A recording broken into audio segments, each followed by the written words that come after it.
Gajanan developers Pune यांच्याकडून आता पंढरपुरात इसबाबी कलश मंगल कार्यालय येथे साकारला जातो आहे भव्य गजानन टॉवर 10 मजली ट्विन बिल्डिंगचा प्रकल्प। मजबूत आरसीसी फ्रेम रचना, पायांसाठी वायू प्रतिबंधक उपाययोजना, आयएस मानकानुसार भूकंप प्रतिरोधक आरसीसी रचना असलेल्या गजानन टॉवर मध्ये उपलब्ध आहेत अत्याधुनिक सुविधांनी युक्त 1022 स्क्वेअर फुटाचे 2 बीएचके फ्लॅट्स, सुशोभित प्रवेश कक्ष, सामायिक क्षेत्रासाठी अत्याधुनिक सुरक्षा यंत्रणा, लिफ्ट आणि सामायिक क्षेत्रांसाठी वीज बॅकअपची सुविधा, स्वतंत्र अग्निशमन यंत्रणा, 2 मजली पुरेशी पार्किंग व्यवस्था, प्रत्येक कार पार्किंगच्या ठिकाणी स्वतंत्र ईव्ही चार्जिंगची सोय, सोलर वॉटर यंत्रणा, प्रत्येक सदनिकेसाठी इन्व्हर्टरची सोय।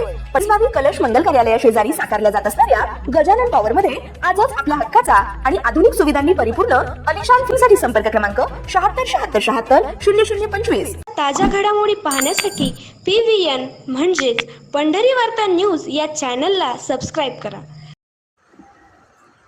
सोलापूर जिल्ह्याची जीवनवाहिनी मानले जाणारे उजनी धरण पूर्ण क्षमतेने भरले असून धरणाचा लाईव्ह साठा 99.89% पोहोचलाय। यामुळे सोलापूर जिल्हा व परिसरातील शेतकऱ्यांमध्ये आनंदाचे वातावरण असून पिण्याच्या व सिंचनाच्या पाण्याचा प्रश्न मोठा सुटला आहे। आज सकाळी प्राप्त झालेल्या आकडेवारीनुसार उजनी धरणाची सद्यस्थिती पाणी पातळी 496.825 मीटर, एकूण पाणीसाठा 117.17 TMC, उपयुक्त पाणीसाठा 53.51 TMC, पाणीसाठा टक्केवारी 99.89%। मागील वर्षी याच दिवशी हा साठा 103.90% होता। उजनी धरण हे सोलापूर जिल्ह्यासह इतर लगतच्या भागासाठी जीवनवाहिनी मानले जाते। मात्र मागील काही दिवसापासून पावसाने ओढ दिल्यामुळे उजनी धरणातील पाणी पातळी आणि येणारी आवक चिंताजनक ठरत आहे।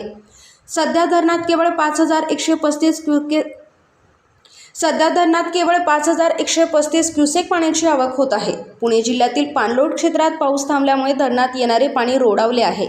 दुसरीकडे सोलापूर जिल्ह्यातही पावसाने म्हणावी तशी कृपादृष्टी दाखवलेली नाही। जमिनीतील ओलावा कमी होत चालल्यामुळे शेतातील उभी खरीप पिके धोक्यात आली आहेत। या पिकांना वाचवण्यासाठी आणि वाढीस लागण्यासाठी आता जोरदार आणि दमदार पावसाची अत्यंत गरज आहे। जर आगामी काही दिवसात पाऊस पडला नाही तर उत्पादनावर मोठा परिणाम होण्याची भीती शेतकरी व्यक्त करत आहे। एकंदरीत बळीराजाचे डोळे आता पुन्हा आकाशाकडे लागले असून वरुण राजा कधी कृपा करणार याकडे साऱ्यांचे लक्ष लागून आहे।